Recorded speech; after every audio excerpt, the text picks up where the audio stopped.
Okay, I think I'll just stay here to help moderate the questions. So if you have questions, please line up at the microphones. To get us started, I just had a couple of questions. And this one is primarily for Chris, but maybe also a little bit for Alice. The question is, and of course, I work in public health, so I wanted to know, what is the unique role of public health in particular in expanding the role of navigation or expanding the reach of navigation, implementing navigation programs? Okay. So in our program, we try to address community by focusing navigation on the individuals from communities less likely to be screened and more likely to have poorer outcomes, and obviously, and then fall through the cracks. I think one of the other things that we can do as a public health organization is focus on some of those other activities that that support navigation. So, for example, supporting clinical quality improvement activities at organizations. So, some of the activities that may be involved are supporting creating policies and procedures and workflows for addressing the cancer screenings and patient navigation. We also address the community level of the socio-ecological framework through outreach to populations, to clients who don't necessarily who are most likely to not be screened for cancer. So getting them into the clinics, finding them throughout the communities, and assisting them to get to the clinics and complete their screenings. So in other words, that if there are clinics who are trying to reach the hardest to reach, that maybe collaborating with public health might be a way to do that? Is that? Absolutely. Okay. Yeah, and go ahead, Alice. Speak. Oh, there. Thank you. Okay, so in terms of Georgia, we have 159 counties, and there are health centers in every one of the counties, and they are nurse-driven health centers. And in terms of navigation and in terms of guiding patients, I think many feel very comfortable because some people can just walk to the health centers to get their care or to have their questions asked, and many of them have grown up with the people that work in the clinics, and have it's a real opportunity to connect on the community level where they live with people that they already know. So I think in that way it often makes it more amenable to people coming in and get the screenings and care that they need. If I could add to that, in Massachusetts, one of our partners in our study is the Massachusetts Department of Public Health, and we're fortunate in our state to have an Office of Community Health Workers, and the focus of that office is really to increase the capacity of both the community and the health systems to be doing navigation in the field. And so they actually have, they do some trainings, and they've sort of set the tone for competency training in our state. And they also have a technical assistance arm where they actually help health systems integrate and implement evidence-based navigation programs. That's another example of how public health can sort of come together with the health systems. Because I did want to, as I thought about this and thought about even my own career, starting out in clinical oncology social work, and now, having worked in public health for several years, that, there used to be such a chasm. And I feel like now we're building bridges, even, especially in navigation of all places. And I think that's very, another fitting metaphor. So I thank you for that. I see the line is long, so I will turn to our, we'll start over here. Hi, Brenda Nevajon with the Oncology Nursing Society.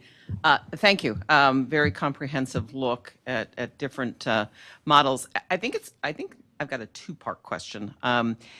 First, for those of you that are talking about whether it's public health or your community health centers and all, are you seeing the expansion of navigation into other disease entities? Because in the acute care delivery system, I'm starting to see articles, and I guess that's the second part of the question. Those of you then looking at your care delivery, your hospitals, your integrated systems, I'm seeing articles about navigators in cardiac disease, and most recently, an article about an orthopedic navigator focused on joint replacement and having modeled the program after oncology. So I'm curious if you're seeing expansion or particularly the demand in the community. If you're focused on, I think, Ms. McCracken, you called it health navigation, not cancer navigation. Are you expanding to other disease, chronic disease, that kind of thing? Absolutely. Well, our specific program is funded for breast and cervical cancer screening, but throughout Colorado, navigators are working in an array of chronic diseases. Different organizations really they offer navigation for diabetes. Sorry, I'm just blanked on, but a lot of the chronic diseases, and some obviously focus on cancer solely, but quite often the clinics can't afford to have just cancer navigators, so the navigators really work with pretty much all of the chronic diseases. So I can speak for sort of in Boston in our healthcare delivery system, as many of you are transitioning to becoming accountable care organizations. Our hospital's investing heavily in primary care and sort of thinking about navigation and care coordination in the primary care settings, focused largely on the high-cost patients, which is a good place to start, I imagine. But one of the concerns that we have as sort of health services researchers and sort of seeing the hospital sort of adopt these programs is helping to make sure that they're evidence-based, because I think there's a lot of evidence we can draw upon to help them implement these care coordinators, navigators, sort of in other settings. So I think it's a great opportunity, but it's also an opportunity for implementing non-evidence-based programs. Yeah. Great, thank you. Well, and if I may, even at CDC, we have, work groups for chronic diseases, and sometimes they're called community health workers, sometimes they're called navigators, but, we're looking at that across all diseases as well, and we have active programs in all chronic diseases, or most, I should say. Good morning, and thank you for presenting to all the panelists here. My name is Efrain Flores. I'm a radiologist at Massachusetts General Hospital, and just listening to these lectures here and possible future uses of navigation in other settings, it makes me think that we should be pushing for increasing education in all health professions to about the services that patient navigator provide. That way we can expand not only beyond oncology and orthopedic and cardiology, but also for patients that suffer from substance use disorder, connecting with recovery coaches and other things. But so along those lines, my question to the group is, listening to the patients, in particular Tony, when he said that nobody wants to listen to getting a diagnosis of cancer, and there's a lot of anxiety and stress related to that. And as well, when patients undergo chemotherapy and all cancer-related treatments, are navigators trained, or do they have any competencies to be alert to some of the mental health issues that may arise during this process? Because they're going to be working hand in hand with the patients, and probably they are the first one that will notice a change in behavior, or maybe the patient is getting, anxiety levels are increasing, less sleep, and depression starts to set in, among other things. And just wondering if that's part of training for navigators. Okay. Yes. There's a couple different things. What's happened, I can speak to a couple different ways. One is in oncology. As an oncology nurse, certainly that was part of what I was taught, and in terms of nursing, that's how it taught. We also have a lay navigator training, and there's several other programs. I know Alabama has one, and I believe they're speaking on another panel, talking about that too. We have a program at one of the hospitals, and we do include certainly thinking not just calling it mental health, but calling it psychosocial issues and changes in behaviors. And this is where it's more than just talking to the one client or the one patient, but understanding what's happening in the whole family. If you listen to Tony and you listened to Ms. Burns earlier today, they talked about their whole family and how they interact. So I would say, yes, there is training, maybe not enough, there's never enough, but it's also understanding that, yes, there's an opportunity to talk about that. And in my work in public health, sometimes I'll sit and I will talk to somebody about their family history and their genetics, and they don't have cancer yet, but I'm talking to them about what their next steps are going to be, and they say, oh, by the way, this is something else that's happening in my life, and this is what's happening with my cousins that are not here today, or whatever. So I think that absolutely it's something that has to be there. I think it is there. It may not be enough, but I think everything that's coming down the pike about navigation support and some of the competencies that were mentioned earlier, the ONS competencies do mention this, and all the lay navigator, we're including that in everything, not just with oncology. In reference to the last questions too, in terms of talking about diabetes and any kind of chronic illness, chronic disease that you're having, that we're having to address a lot of those mental health or psychosocial issues. And we'll get into that more in session 4. Mandy Pratt-Chapman will talk about competencies. Yes, over here. Yes, this is just kind of to build onto this, because this is, hi, I'm Mary Joseph. I'm with the Primary Care Coalition of Montgomery County, and I do a lot of process improvement work with the safety net clinics, and also help to establish their first patient navigation in the clinics. But what I see far too often is, and we have a large new immigrant population, so you'll have Shelley, who is an outreach worker, and she gets the person into the clinic, right? So that's one navigator. She gets into the clinic, and they evaluate. She needs a mammogram, so someone in the clinic is navigating her to her mammogram. In the meantime, she has an A1C of 12, so they assign her to a care coordinator in the clinic. Once she gets her mammogram and it comes back that it's a suspicious finding, then she goes to the county WCCP program to get her diagnostic workup for that. So she's got Rosa there who's navigating her through that. They decide that she does have cancer. She goes to a hospital, and Debbie becomes her navigator because she's the cancer navigator at the hospital. In the meantime, she's a little depressed, so she gets a care coordinator back at the clinic who's another care coordinator. And then, because she has an A1C of 12, she goes into a diabetic crisis, goes to another hospital for treatment for that, is given a transition nurse after she leaves the hospital, and finally she is giving a health coach to help her with her diabetes. So she's got like 8 people who are all coordinating her care, and no one's coordinating her care. So one of the things we worked on earlier, but we have a much bigger problem, is how do you do the handoffs? Who's really in charge of this case? And we worked with the clinics and like the cancer navigators in the county program.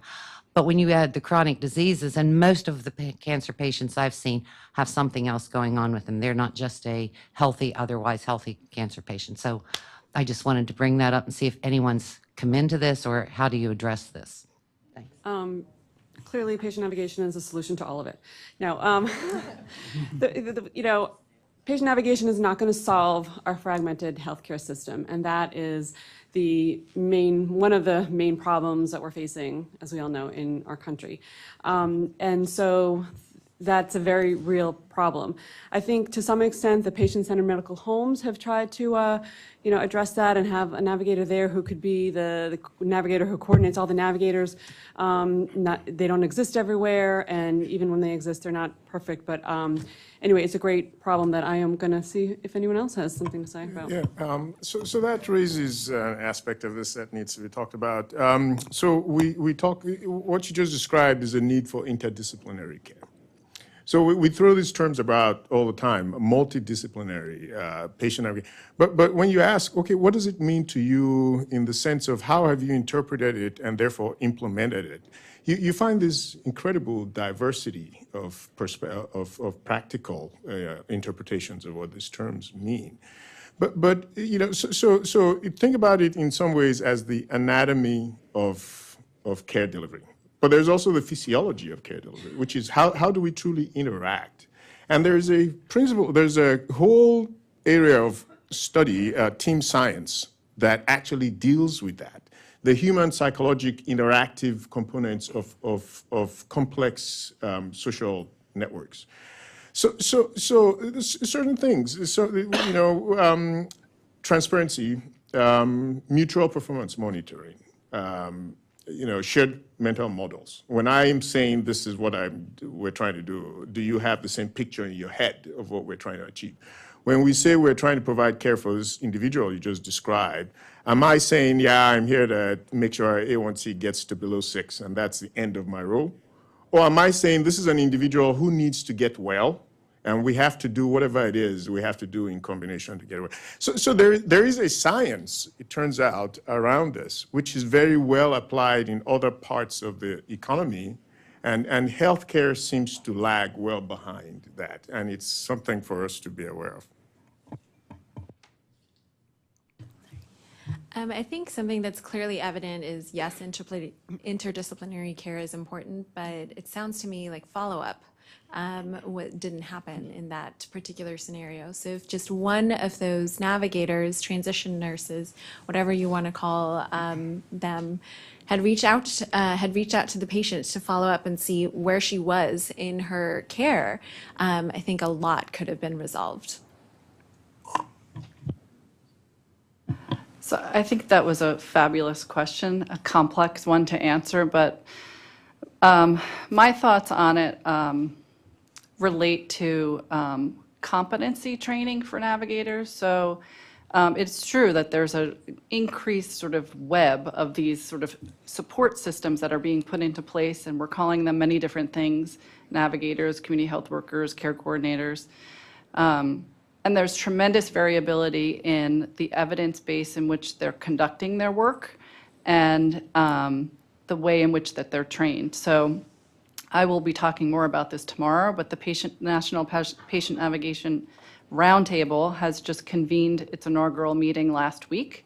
This organization, which comprises about 40 different organizations and experts in the field, are really interested in moving this sort of field of patient navigation forward. And one of the areas that we have identified as high priority is training and education to ensure that there's consistent competencies of people who are calling themselves navigators and community health workers and care coordinators. And so I think one opportunity is to ensure that a competency component is ensuring that they are integrated with other care coordinators and navigators sort of within the healthcare system. That's one sort of approach to sort of address this really complicated problem. I'm Türkan Gardiner, statistician with Pragmatica, but my discussion does not relate to statistics, but to the importance of reduced anxiety and distress. I have seen personally several terminal cancer patients. One was a lady, a former teacher of mine who had 6 children, and when the children were visiting, they were crying, and she was happily encouraging them to be happy to take care of her grandchildren. And my perhaps advice would be the nurses, when relatives come, cheer up the patient, give a positive attitude, kind of warn them against their interaction with the terminal cancer patient.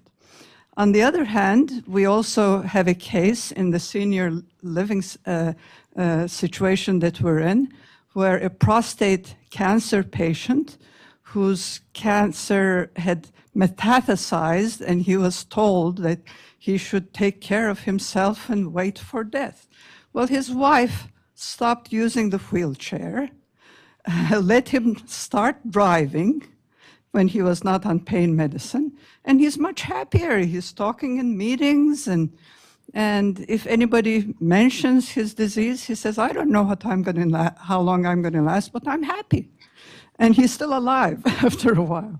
So the attitude that in those who interact with patients is very important to perhaps lengthening their lives, perhaps, but even if it doesn't lengthen, keeping them happy, have them eat. A lot of them otherwise have loss of appetite and giving up attitude on life, and that is the worst thing you can do. Thank you for that, for those comments. I want to mention, I mentioned my friend Wanda, who had a client that came and spoke to us. I could say client, it's not a, maybe that's not the right word. Not everybody's a patient, not everybody's a client, they're just people.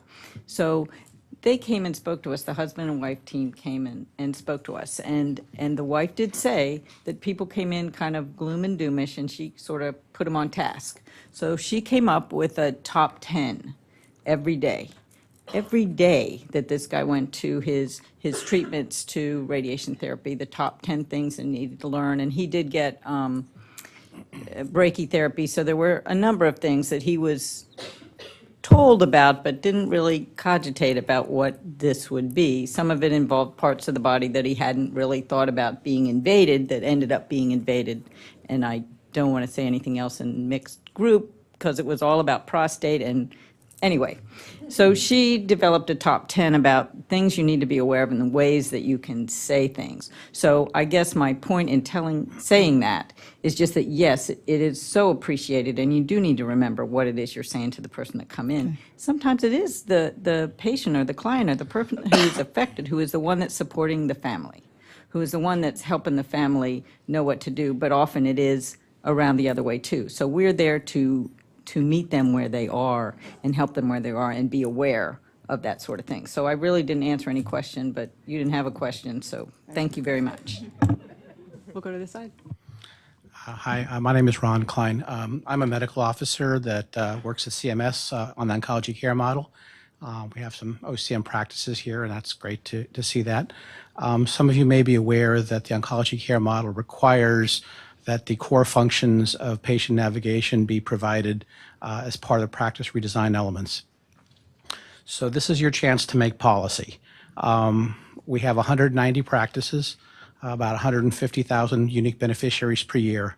About 20% of all the fee-for-service Medicare that's provided in the country to oncology patients is through the Oncology Care Model. So tell us what since the previous two sessions have been every navigation program is different. One size does not fit all.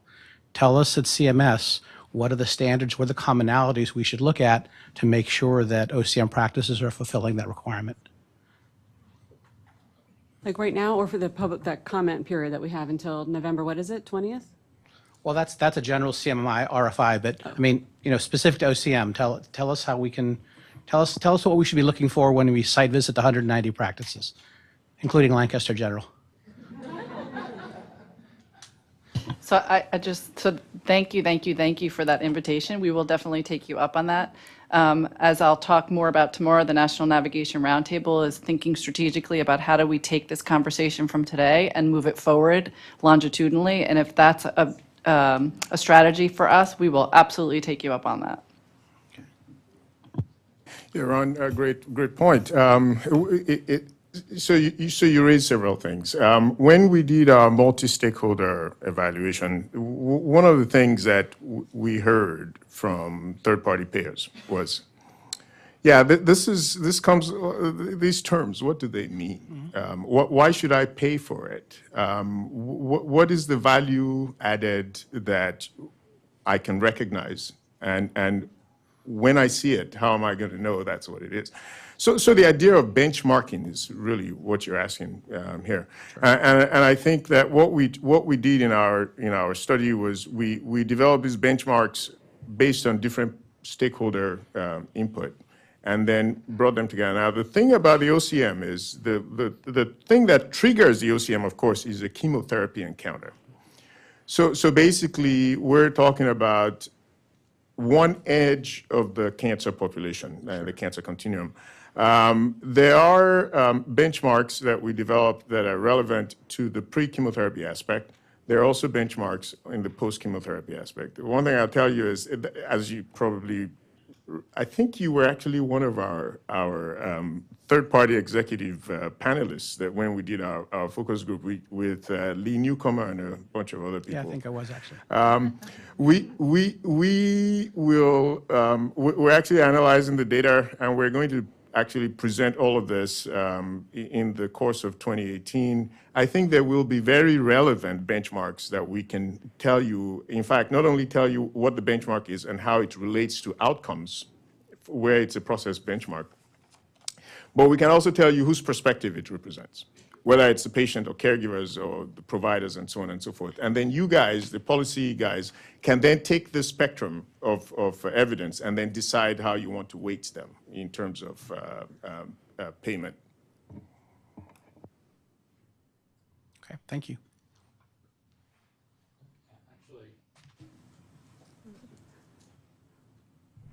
If I could just follow up with your and Ron's comments. I mean, so what CMS mostly cares about, right, is the outcomes, right? And, you know, outcomes for the patients, you know, both quality and cost.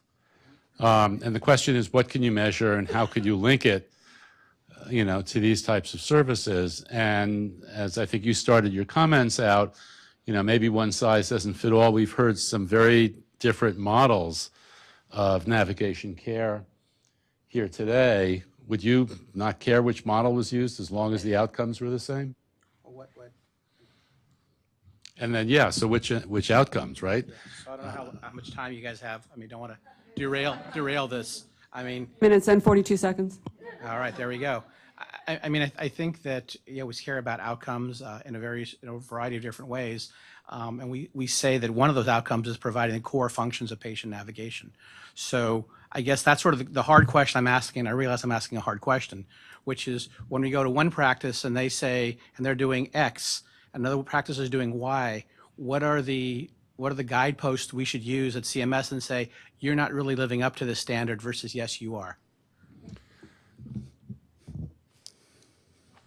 So let me give you some examples that may or may not be directly applicable to OCM, again, because of the chemotherapy trigger.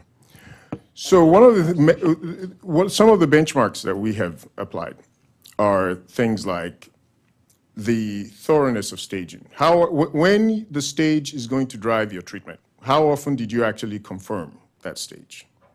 We found a huge difference, okay? We looked at stage-appropriate treatment. When you say a patient is a certain stage, how often did you actually apply the evidence-based recommended treatment? We looked at measures of communication. When you recommended a certain amount of treatment, how quickly did you communicate it to the downstream actors? Did you communicate within 48 hours was the somewhat arbitrary time we used, but you can also measure going forward, you know, things like that. We also had patient and caregiver reported outcomes, which is, I just showed that timeliness thing, telling you again how one measure we had, of course, was timeliness, but I was showing you how complicated these things can be, because you could say, well, we want all care to be delivered within X amount of time. But then if you're skipping steps to get to X amount of time and giving the wrong treatment and getting bad outcomes, that too is problematic. Our primary endpoint in our study was actually survival, overall survival. That's an endpoint that, the reason why I'm sort of being a little cagey, as you can tell, is we're waiting for our outcomes to mature, the time-based outcomes to mature.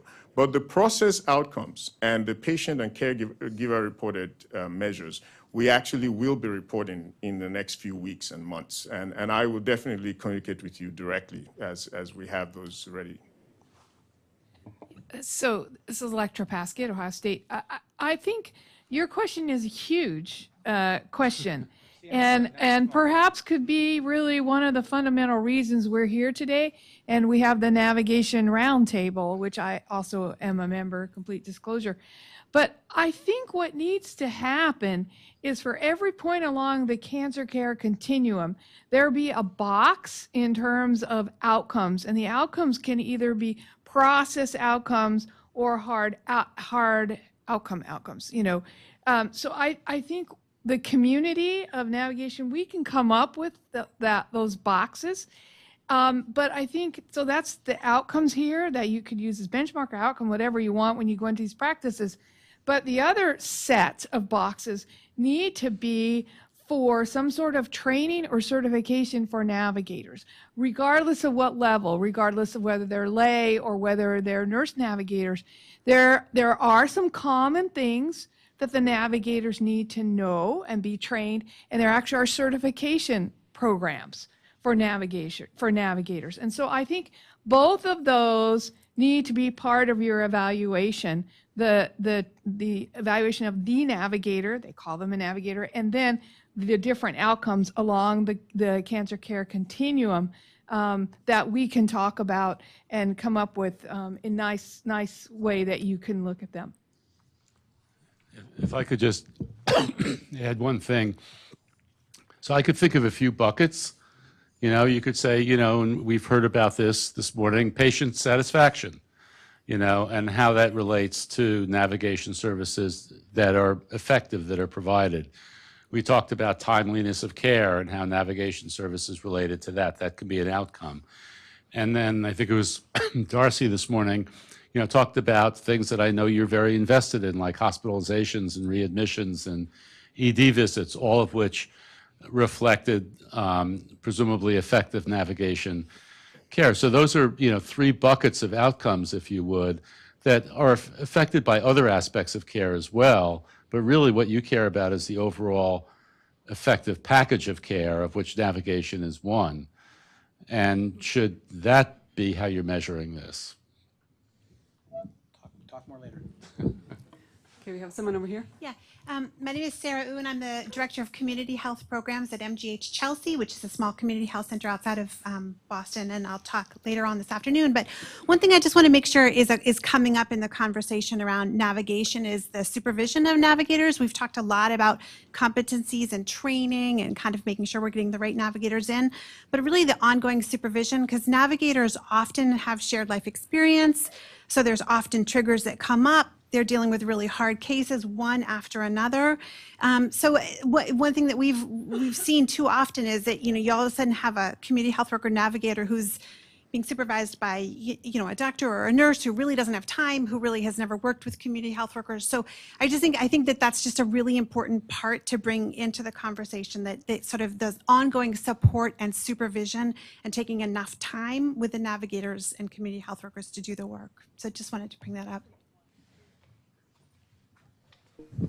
In Colorado, we have a patient navigation training collaborative, and it really is focused on the lay navigators. And one of the things that you just mentioned is beyond the variety of trainings for navigators, there's also the training for supervisors. And that's actually one of the program requirements that we're going to be implementing in the next few months. And just kind of to tag on to this credentialing or this competencies, in Colorado we have the Health Navigator Workforce Development Initiative, and they're developing a credentialing process for Health Navigator training programs. And that will be based on the fact that trainees will learn a standard set of basic skills and pass a competency test. And then they'll be able to be added to a registry, and employers can use the registry for new hires and know that certain skills and competencies have been achieved. So, and Colorado has developed a set of competencies for lay navigators. Anyone else have anything to add? Just to mention quickly, in Georgia, again, we do have a lay navigator training. We have a train the trainer program. We also work with a Cancer Society patient navigators who have specific training that they take care of, not just in Georgia, but nationwide. Our nurses are often in different areas. As I mentioned, we collaborate with people, whether they're in academic settings, community settings, community health workers at safety net clinics or wherever they are. And we at Georgia Core and Georgia Society of Clinical Oncology and with Cancer Patient Navigators try to provide support to them. So when people need guidance to where they could get more education or support or training or identifying people like Mandy or whoever we need to have to help support them in terms of their guidance, that's what we're trying to do. So I just want to thank you for that comment because I think it's a really important one. I think that if you're not familiar with, you should become familiar with the joint statement from American Oncology Nurse Association, social workers, and I'm getting all the acronyms wrong, but their definition of patient navigation really focuses on patient navigation as a process of care, and there's a number of principles in their definition that talk about the different roles of the different care team members in navigation, and it's not just a navigator. One of the things that drives me mad is when I hear people say, we don't have a navigator, we need a navigator. And I'm familiar with that healthcare system, and I know that that navigator is no way going to be successful if you just throw them into a broken healthcare system without ensuring that the healthcare system is ready for them to navigate. And so that's why programs like our Department of Public Health Technical Assistance Program is so critical to make sure that we help navigators be successful.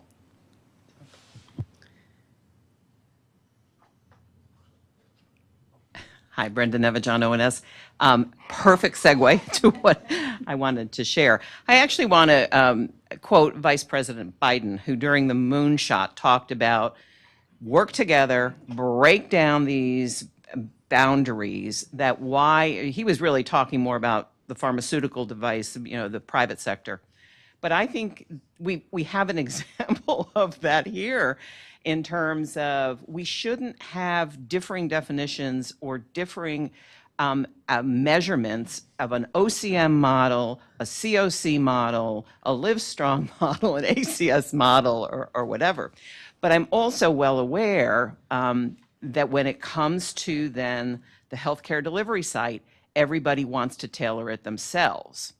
And that's where, let's get on a same page and let go of it's got to be Duke's way, it's got to be Hopkins' way, it's got to be MGH's way. And that's going to be a real sea change if we can get there in something like this, so that that system that says a process of navigation already, it's a navigator, we got to throw a navigator in. And we hear that that is happening. You obviously are seeing that happen. That, okay, this is what we need to do because COC says we need a navigator. No, they say a process of navigation. But that seems to always be the solution. Throw a role, hire somebody without any kind of context around this. So I don't know where the roundtable is headed. I don't know if, I know COC was there. I don't know where OCM's coming into this. But I think Biden had some very good advice back through the moonshot. So. Well, and I want to say that, so I was part of the roundtable as well, and the group who was doing was it the training and education, Tracy, said they specifically said they were not going to take one model versus another, but they looked at all of them and sort of almost started from scratch, but based on all that other preliminary work, so that it wasn't like this group's way of doing it or that group's way of saying what the the training need to be or this or that. So that is an attempt to try to break down these walls. Lori Hoffman-Hogue from the Department of Veterans Affairs. I really appreciate the panels, all your topics, and especially the last one about throwing a resource in without the support. And although we heard a lot throughout this session about one size doesn't fit all, meet the patient or client where they are, there was a great article published 5 years ago in CJON, the Clinical Journal of Oncology Nursing. And it was an exemplar from one of our VA hospitals, the West Haven, Connecticut VA. Dr. Laura Honeybell, as part of what you suggested, a whole system to support the VA, VHA, supported 60 teams across the country as the largest integrated healthcare system in a systems redesign, but also quality panels. So instead of just process outcomes and doing systems redesign with embedded industrial engineers to eliminate any wasteful steps in the process from the time of a suspicious finding or a symptom to diagnosis, one of the key points was that nurse navigator. And that article was using nurse navigation to improve timeliness in lung cancer in a VA hospital. And the outcome was, when you look at survivorship, the majority of patients had been diagnosed as stage 3 or 4. And by the end of that process, it was a stage 1 or 2. And a thoracic surgeon knows that does make a big difference. So that also improved not only to sustain it and create spread in our system to other cancers and other systems, whether it's their community, because we're very geographically diverse in urban settings, very rural settings, and part of the outcome from years of that work, as I said, that article was published 5 years ago, but it was almost 14, 15 years ago where that work started. So for colorectal cancer, the National Cancer Coalition Roundtable awarded the VA as a healthcare system for achieving 80% by 2018 for colorectal cancer screening. The VA had done that since 2009 and had sustained it since then. So part of building that support system for navigators, and in this case, looking at all types of navigation. So you could employ advanced practice nurses where they could order and do the test. So you're not waiting for a consult to come back. They could track them. They could have a built-in robust electronic system that could track the patients. So we need to employ all the tools in the toolbox. So thank you again. We have time for one more question, or we also have, in case there's something that somebody's on the panel is burning to say in less than 2 minutes, go for it. I'll just say, extending a little bit from where she ended, she mentioned the lung cancer and down staging and also screening. So the huge war to come is implementing lung cancer screening in a real world environment. I don't know about you, but it makes me wake up in a cold sweat. Because we know the results of the NLSD are amazing. Absolutely, lung cancer screening is efficacious, okay? But the question is, can we do it at home?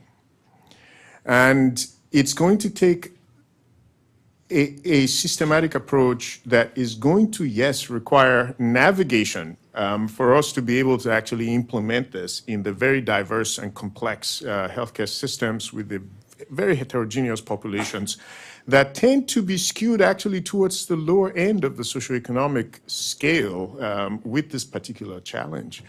I think navigation is going to have to come into play and be applied in a very rigorous way for us to surmount this challenge that's probably going to be a many decades long one.